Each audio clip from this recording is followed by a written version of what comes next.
For patients, this means you're preserving your natural anatomy. We're not cutting nerves. We're not cutting muscles. We're not even cutting your breast tissue and your breast ducts. We're just augmenting your beautiful little breast and making it a little bigger in a much less invasive way.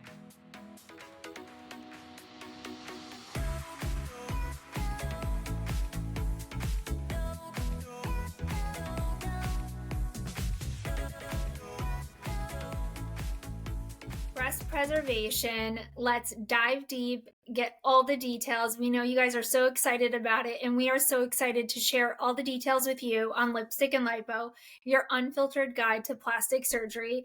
I'm your co host, Dr. Ashley Amalfi, board certified plastic surgeon in Rochester, New York. And I am joined by the Dr. Smita. She is a plastic surgeon, also board certified in New Jersey.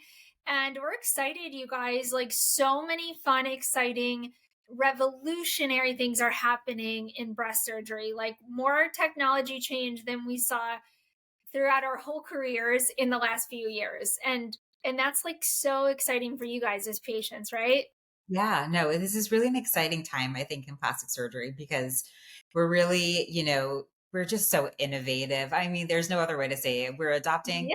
new technology, which just means we're bringing you the best, safest, and really the most advanced techniques that really have ever existed in the past. So, Yes, what are it we just talking about? We're I teasing know, this. it just like keeps getting better. Okay, so we're Yeah. talking about breast preservation, which is essentially a new technique for breast augmentation. And this technique involves a device that allows us to stretch a pocket in your breast to put a breast implant in instead of having to cut.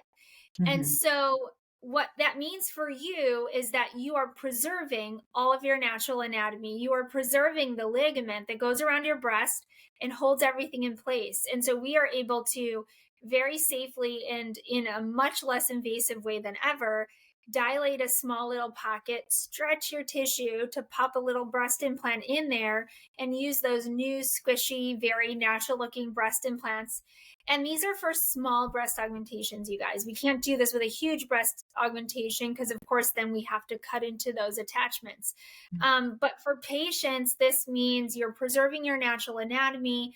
We're not cutting nerves. We're not cutting muscles.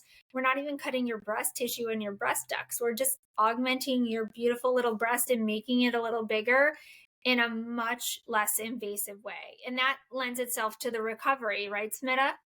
I mean, that's the beauty of this, right? The less invasive, the less we're disturbing your natural tissues, the quicker the recovery is, right? I mean, people are back to work the next day. You the It's pain is incredible. less, the recovery, the inflammation, just all of the things that people are concerned about, right? That I think when you start thinking about surgery, it's the after surgery, right? The after Yes. surgery. What does that look like? What's the healing? How much pain am I going to be in? What do I have to stop doing? Like it really interferes with your day to day. And with this, because we are preserving so much of your natural tissue, you can It really doesn't just mess focus. with your life. Yes. Yeah.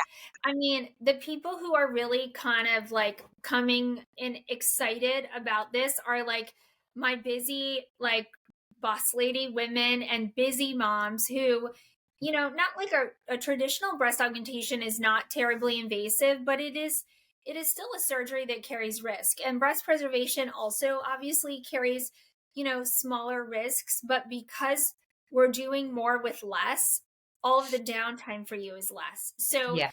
we're taking weeks off of recovery. We're taking weeks off of, time off. We're taking, getting you back to the gym at least a week or two sooner. And so for our busy working moms, that has value.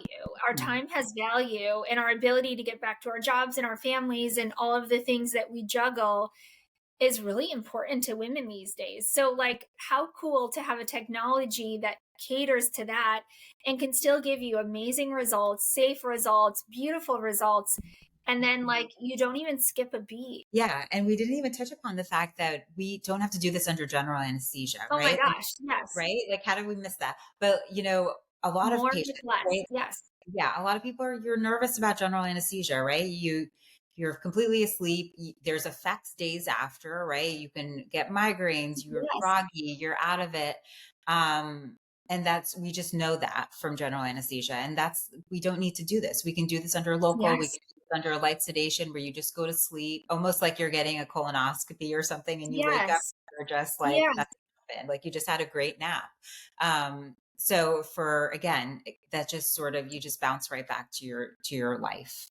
Yeah, Um, I think people really worry about that. I mean, yeah. general anesthesia is obviously incredibly safe, but it is still general anesthesia. And I think there's a lot of women who would love to get a breast augmentation, but they are just too uncomfortable to take that jump and go to sleep, and they feel honestly kind of guilty to their families to take a risk like that. But when you tell them that you can give them a nice and natural looking breast augmentation without going to sleep, this is a game changer for people. This is getting in a whole new population of women who wanted a breast augmentation and never would have done it in the Yeah. traditional way. And so that's so exciting to me because like this is for you guys.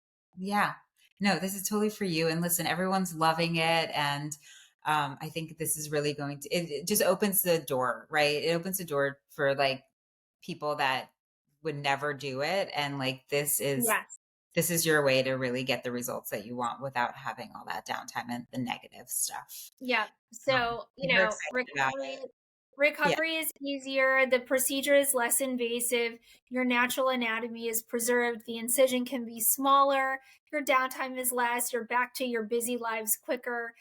We're really doing more with less, and your results are just as gorgeous as with traditional methods. So there's really not a lot to lose. If any of or all of those things are appealing to you, find a surgeon who can offer you breast preservation. This is new in the United States and it's coming. And in 2026, you're going to see a lot more of it. And we're really excited to bring this to our practices. And so stay tuned, tune in, find a surgeon near you who is able to offer this. And, just ask if you're a candidate. I love all the patients in the office who were, just having our consult and they're bringing it up and asking if they're a candidate. And so that's what we want you to do. Find your board certified plastic surgeon and ask if they can offer it and if you're a candidate. And we're so excited to share these results with you, right, Smith? I know, so much like good stuff coming your way, but 2026 is going to be a big year, right? Yes. We're going to see a lot more of this, but certainly ask us. A lot of us are already offering it in our practices. But this is good stuff, guys. Stay tuned. Yeah, Stay so tuned. much in technology here. So subscribe to Lipstick and Lipo. Make sure you're following us. You're getting all the latest and greatest as it relates to plastic surgery from your two favorite co-hosts. So we will see you guys soon on future episodes and stay tuned to stay up to date. See you guys. See you guys. Bye, Ash. Bye, babe.